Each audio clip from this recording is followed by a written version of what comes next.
കുവൈത്തിനെയും U എനെയും തമ്മിൽ ഞാൻ ഒരുപാട് കമ്പാരിസൺ നടത്തിയിട്ടുണ്ടെങ്കിലും കേരളത്തിലുള്ള ആൾക്കാർക്ക് പുതിയതായിട്ട് ജോബ് നോക്കുന്ന ആൾക്കാർക്ക് വേണ്ടിയിട്ടുള്ള ഒരു കോണ്ടൻറ്റും ഞാൻ ചെയ്തിട്ടില്ല. സോ അങ്ങനെയുള്ള ആൾക്കാർക്ക് വേണ്ടിയിട്ടുള്ള വീഡിയോ ആണിത്. എൻ്റെ അഭിപ്രായത്തിൽ യു എയും കുവൈത്തും തമ്മിലുള്ള ജോബ് ഓപ്പർച്യൂണിറ്റീസിൻ്റെ കാര്യം എടുത്ത് നോക്കുകയാണെങ്കിൽ യു എയിൽ ഒരുപാട് ജോബ് ഓപ്പർച്യൂണിറ്റീസ് ഉണ്ട്. പക്ഷേ പ്രശ്നം എന്ന് പറയുന്നത് ഭയങ്കര കോമ്പറ്റീഷനാണ്. അതുകൊണ്ട് തന്നെ കോമ്പറ്റീഷൻ കൂടുതലായതുകൊണ്ട് ഫ്രഷേഴ്സിന് ജോബ് കിട്ടുക എന്ന് പറയുന്നത് കുറച്ച് ഈസി അല്ല, അതായത് കുറച്ച് ടഫാണ്. പക്ഷേ ജോബ് കിട്ടുകയാണെങ്കിൽ നല്ല സാലറി ഉണ്ടാവും, പക്ഷേ അവിടെ സേവിങ്സ് ഉണ്ടാക്കാൻ പറ്റില്ല. യു എൻ്റെ ഏറ്റവും വലിയൊരു പ്രശ്നം എന്ന് പറയുന്നത് സേവിങ്സ് ആണ്. ഇനി നിങ്ങൾ കുവൈത്തിലേക്ക് വരികയാണെങ്കിൽ കുവൈത്തിൽ ജോബ് ഓപ്പർച്യൂണിറ്റീസ് കുറവാണ്.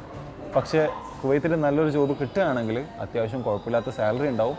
പിന്നെ ആ ജോബ് നിങ്ങൾക്ക് ടെമ്പററി ആയിരിക്കും, ഒരുപാട് കാലത്തേക്ക് പിന്നെ നിങ്ങൾ അതിനെക്കുറിച്ച് ചിന്തിക്കേണ്ട ആവശ്യമില്ല. അതുപോലെ തന്നെ നല്ല രീതിയിൽ സേവിങ്സ് ഉണ്ടാക്കാൻ പറ്റും. അപ്പോൾ അബ്രോഡ് ഇനി ജോബ് നോക്കാൻ ആഗ്രഹിക്കുന്ന ആൾക്കാർ ആരെങ്കിലും ഉണ്ടെങ്കിൽ നിങ്ങൾ ജസ്റ്റ് വീഡിയോ ഷെയർ ചെയ്ത് കൊടുക്കുക. അതുപോലെ തന്നെ ബാക്കിയുള്ള GCC കൺട്രീസ് ഉണ്ട്, സൗദി, ഒമാൻ, ബഹ്റൈൻ, ഖത്തറൊക്കെ ഉണ്ട്. ഇതിനൊക്കെയുള്ള വീഡിയോ ഞാൻ ജസ്റ്റ് നെക്സ്റ്റ് പാർട്ടായിട്ട് ചെയ്യുന്നതായിരിക്കും. അപ്പോൾ ജസ്റ്റ് ഫോളോ ചെയ്യാം.